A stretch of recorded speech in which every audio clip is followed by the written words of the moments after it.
नमस्कार। आज हम एक ऐसी कहानी की गहराई में उतरेंगे जो हमें शांति, त्याग और आत्मज्ञान की एक खूबसूरत रोशनी दिखाती है।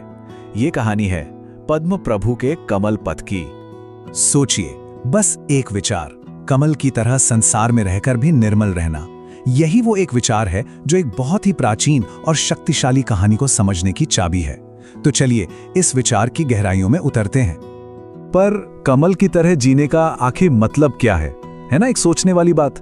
इस सवाल का जवाब छिपा है पद्म प्रभु के जीवन में। उनका जीवन ही हमें दिखाता है कि इस दुनिया के बीच रहकर भी इससे अलग, एकदम निर्मल कैसे रहा जा सकता है। तो फिर कहानी शुरू कहां से होती है? कहानी की शुरुआत होती है कौशांबी नगरी से, जहां उनका जन्म हुआ। और ये जन्म कोई साधारण जन्म नहीं था, ये चमत्कारों से भरा हुआ था। तो हुआ यूं कि रानी सुप्रभा और राजा धर्मसेन के घर एक पुत्र ने जन्म लिया। पर जैसा मैंने कहा, ये कोई आम बात नहीं थी। उस पल पूरा आकाश लाल हो गया, देवता आसमान से फूल बरसाने लगे और उस छोटे से बालक के शरीर से एक लाल कमल जैसी अद्भुत चमक निकल रही थी। और उनके बचपन में दिव्यता के संकेत वो तो हर तरफ बिखरे हुए थे। उनके जन्म लेते ही हर जगह कमल खिल उठे, यहां तक कि सोने के फर्श पर भी। कहा जाता है कि उनका कोमल सा रोना एक भयंकर तूफान को भी शांत कर देता था, और वो जहां भी जाते उनके पीछे पीछे कमल की सुगंध फैल जाती। इतना ही नहीं, उनका एक साधारण सा स्पर्श भी लोगों के दर्द को कम कर देता था। वो अक्सर महल के पास एक तालाब में खिले कमल को घंटों देखा करते थे। एक दिन उनकी मां ने पूछ ही लिया कि वो ऐसा क्यों करते हैं। तब उनका जो जवाब था वो उनकी असाधारण समझ को दिखाता है। उन्होंने कहा, माता, ये कमल मुझे सिखाता है कि कीचड़ में रहकर भी अपनी सुगंध, अपना रंग और अपनी पवित्रता कैसे बनाए रखनी है। अब कहानी में एक ऐसा मोड़ आता है जहां से उस राजकुमार के जीवन की दिशा हमेशा हमेशा के लिए बदल जाती है।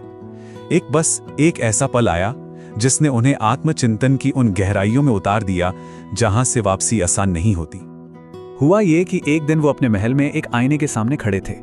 बिल्कुल एक आम दिन की तरह लग रहा था, पर जो होने वाला था वो बिल्कुल भी आम नहीं था। आईने में उन्हें अपना चेहरा नहीं दिखा, बल्कि उन्हें दिखाई दिया एक कमल का प्रतिबिंब। सोचिए जरा, ये एक ऐसा नजारा था जिसने उनके अंदर सवालों का एक तूफान खड़ा कर दिया। और बस उसी एक पल में उनके मन में एक विचार कौन था, अगर कमल भी मुरझा जाता है तो फिर ये शरीर कैसे टिकेगा। बस यही वो पल था, वो एक लम्हा जिसने उनके अंदर वैराग्य की लौ जला दी, और फिर सब कुछ बदल गया। इस एहसास के बाद उन्होंने अपना राजपाट, अपना सब कुछ त्यागने का फैसला कर लिया। और उनका ये एक फैसला सिर्फ उनकी अपनी जिंदगी के बारे में नहीं था, इस एक फैसले ने पूरे समाज में बदलाव की एक ऐसी लहर पैदा कर दी जिसकी किसी ने कल्पना भी नहीं की थी। देखिए उनके त्याग का असर कैसे फैला। राजा ने शिकार करना बंद कर दिया, अहिंसा को अपना लिया। सैनिक और मंत्री, वो भी सत्ता से ज्यादा त्याग को महत्व देने लगे। आम लोगों में क्षमा का भाव जागा, झगड़े कम हो गए, और तो और युवाओं को धन दौलत से ज्यादा आध्यात्मिकता में प्रेरणा मिलने लगी। यहां तक कि खूंखार जानवर भी उनकी मौजूदगी में एकदम शांत हो जाते थे। तो राजपाट छोड़ने के बाद वो एक नए रास्ते पर निकल पड़े, और इस नए रास्ते पर भी चमत्कार उनका साथ नहीं छोड़ रहे थे। ये सब उनकी आध्यात्मिक शक्ति का ही प्रमाण था।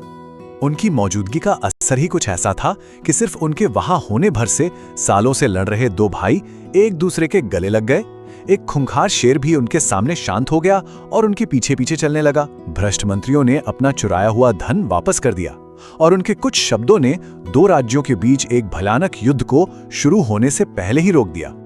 अब हम उनके इस आध्यात्मिक यात्रा के सबसे ऊंचे शिखर पर पहुंचते हैं, यानी वो पल जब उन्होंने परम ध्यान को प्राप्त किया। बहुत ही कठोर ध्यान और तपस्या के बाद चैत्र शुक्ल नवमी के दिन उनके भीतर का सारा अज्ञान, सारा अंधेरा एक पल में मिट गया, और उन्हें प्राप्त हुआ केवल ज्ञान, यानी सर्वज्ञता। वो सब कुछ जान गए। केवल ज्ञान पाने के बाद उन्होंने उस ज्ञान को अपने तक नहीं रखा, बल्कि पूरी दुनिया के साथ बांटा।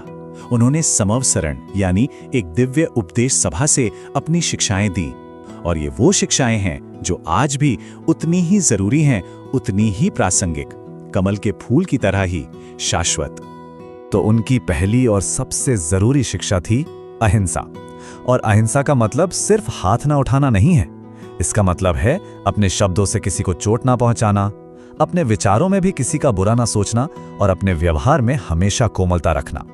उन्होंने कहा कि यही सर्वोच्च धर्म है। उनकी दूसरी शिक्षा थी क्रोध पर काबू पाना। उन्होंने समझाया कि क्रोध एक आग जैसा है जो दूसरों को जलाने से पहले खुद को ही जलाता है। इसलिए जो इंसान अपने गुस्से पर काबू पा लेता है वो असल में पूरी दुनिया को जीत लेता है, क्योंकि उसने अपने दुख के सबसे बड़े कारण पर ही जीत हासिल कर ली है। तीसरी शिक्षा थी सभी जीवों की समानता। उन्होंने सिखाया कि हर आत्मा बराबर है, चाहे वो इंसान हो, कोई जानवर हो या फिर एक छोटा सा कीड़ा ही क्यों ना हो। सबकी आत्मा का महत्व एक समान है। हर किसी को जीने का हक है और हमें सबके लिए मन में करुणा रखनी चाहिए। उनकी चौथी शिक्षा हमें इस दुनिया की सच्चाई के बारे में बताती है। ये दुनिया, हमारा ये शरीर, धन दौलत, रिश्ते नाते, ये सब कुछ टेम्पररी है, अस्थाई, सब कुछ बदलता रहता है। उन्होंने हमें याद दिलाया कि अगर कुछ हमेशा रहने वाला है, कुछ शाश्वत है, तो वो है हमारी आत्मा और हमें अपना ध्यान उसी पर लगाना चाहिए। और उनकी पांचवी शिक्षा थी ध्यान, मेडिटेशन। ये खुद को जानने का एक प्रैक्टिकल रास्ता है। उन्होंने सिखाया कि एक शांत मन आत्मा तक पहुंचने का दरवाजा है। जब बाहर का सारा शोर शांत हो जाता है ना, तभी हम अपने अंदर की असली आवाज सुन पाते हैं। मन जितना शांत होता जाएगा, आत्मा उतनी ही साफ साफ हमारे सामने आएगी।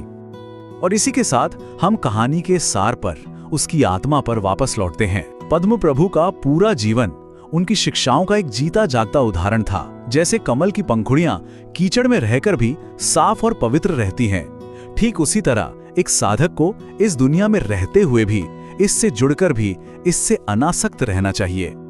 तो आखिर में ये सवाल हम सबके लिए है। आज की इस उलझी हुई जटिल दुनिया में किसी का अपना कमल पथ आखिर कैसा दिख सकता है? ये एक ऐसा सवाल है जिस पर हम सबको सोचना चाहिए। जय जिनेंद्र।